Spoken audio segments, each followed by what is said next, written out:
Lição 12. 23 de março de 2025. Tema: a Igreja tem uma natureza organizacional. Introdução. A Bíblia apresenta a Igreja como corpo espiritual de Cristo, um organismo vivo com suas reuniões em torno do Senhor Jesus e suas ordenanças. Por outro lado, é também uma organização, congregação ou assembleia, com sua forma de governo. A presente lição pretende mostrar a natureza organizacional da Igreja. Primeiro tópico. Tito e as igrejas na ilha de Creta. Ponto 1. Tito, versículo 4. O apóstolo escreveu a Tito, estando ele em Nicópolis, na costa oeste da Grécia, ou mais provavelmente, a caminho dessa região, pois ele afirma: deliberei invernar ali, e não aqui. Como as epístolas a Timóteo, a de Tito traz importantes diretrizes para os pastores em todos os lugares e épocas. Tito é chamado de verdadeiro filho do apóstolo Paulo, Tito 1, 4. Expressão que o apóstolo também usa para Timóteo, 1 Timóteo 1, 2. Tito era grego, Gálatas 2, 3, convertido provavelmente em Antioquia. Seu nome não é mencionado em Atos dos Apóstolos, mas aparece 9 vezes em 2 Coríntios, 2 em Gálatas, 2, 1 e 3, uma em 2 Timóteo, 4, 10. E na epístola que lhe fora destinada, que traz o seu nome. Foi companheiro do apóstolo Paulo em suas viagens missionárias, e ajudou o apóstolo em Roma, 2 Timóteo 4, 10, e em Nicópolis, Tito 3, 12. Ponto 2. O pastor de Creta, versículo 5. Foi constituído pastor da ilha Creta pelo apóstolo Paulo para colocar em boa ordem as coisas que restam, e também, para estabelecer presbíteros de cidade em cidade. Os relatos de Atos omitem esse trecho do itinerário de Paulo. Ele passou por Creta durante a sua 4ª viagem, da condição de prisioneiro com destino a Roma, num local chamado Bons Portos, Atos 27, 8. Pelo que parece não foi nessa ocasião que ele deixou Tito em Creta. Ponto 3. Creta. Em 67 a.C., Roma anexou a ilha de Creta ao seu império, unindo-a a Cirene, no norte da África, nos termos da Líbia, como uma só província.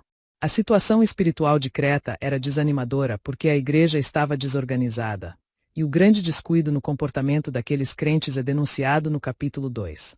Parece que o relaxamento espiritual era consequência de um desleixo natural, que era característica dos cretenses, Tito 1, 12 e 13.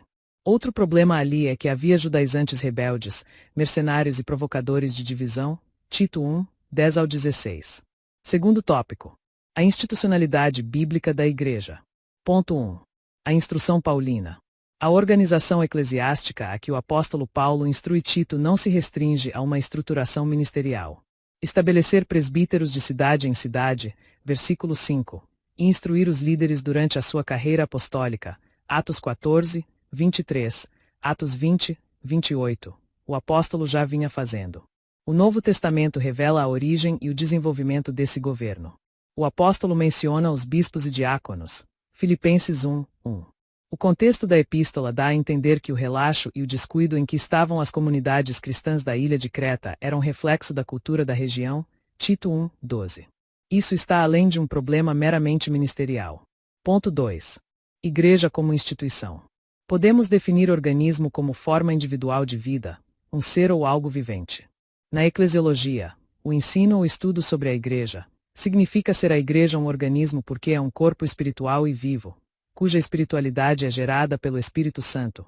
1 Coríntios 3, 16 e 17, 1 Coríntios 6, 19, Efésios 2, 21. Ela é uma instituição divina que veio à existência pelo poder de Deus. Mas o nosso enfoque é a igreja como organização. Quando se fala em institucionalizar, dar caráter institucional ou de tornar institucional significa estabelecer organização. Na igreja isso foi acontecendo com o tempo desde os dias apostólicos. O apóstolo tinha em mente uma organização da igreja. Ponto 3. Organização. Temos no Novo Testamento alguns lampejos que nos mostram que aqueles irmãos se organizavam. Seguem alguns exemplos a favor da organização eclesiástica. Havia local e horário e ordem no culto, 1 Coríntios 14, 26 e 40, reunião de ministério para a consagração de presbíteros, segundo o contexto da época de uma igreja emergente, Atos 14, 23. Foi realizado um concílio, que nós diríamos, uma convenção, para tratar de assuntos doutrinários, Atos 15, 6. As igrejas dispunham de serviços sociais para atender as famílias economicamente fragilizadas. Os capítulos 8 e 9 de 2 Coríntios tratam do assunto. Romanos 15, 25 ao 27. Havia na igreja de Corinto o que hoje chamaríamos de comissão de ética.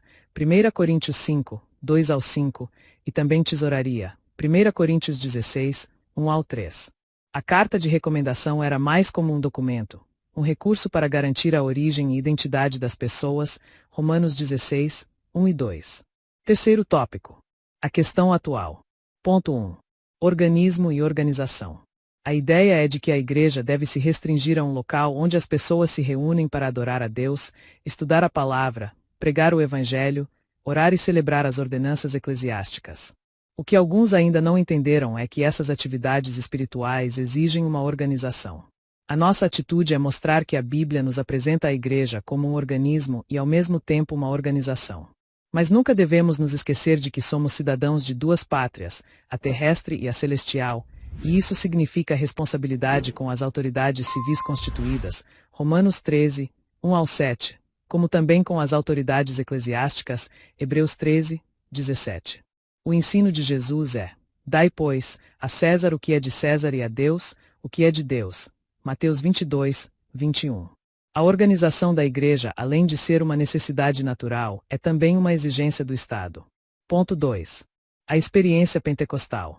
O movimento pentecostal moderno surgiu num contexto antidenominacionista e ainda hoje há os que acreditam que tal organização representa um problema à vida espiritual. Os primeiros pentecostais modernos desde os seus ancestrais, o movimento Holiness, conhecido também como movimento de santidade, eram contra a institucionalidade da igreja. Charles Fox Parham, aos 20 anos de idade, assumiu o pastorado de uma igreja, em Eudora, Kansas, mas, em 1895, ele entregou a licença de pregador local, deixando o denominacionismo para sempre, de modo que se tornou itinerante independente até o fim da vida. Mas a igreja do período apostólico adotou um programa de funcionamento logo no limiar de sua história e foi uma bênção, pois ajudou a cumprir a sua tarefa de maneira eficaz. Atos 6, 1 ao 7. Ponto 3. É necessário organizar. Em 1914, alguns dos pioneiros entenderam que havia chegado a hora de rever o sentimento antidenominacionista de Parham e de outros líderes que havia entre os pentecostais da santidade, isso para evitar um crescimento desordenado. Foi nesse contexto que foi criado o Concílio das Assembleias de Deus nos Estados Unidos. No Brasil não foi diferente.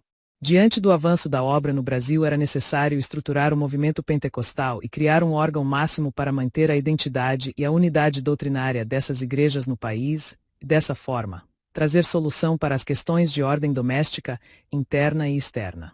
Foi com base nesses ideais que os pioneiros brasileiros e suecos criaram a Convenção Geral das Assembleias de Deus, em setembro de 1930. Conclusão.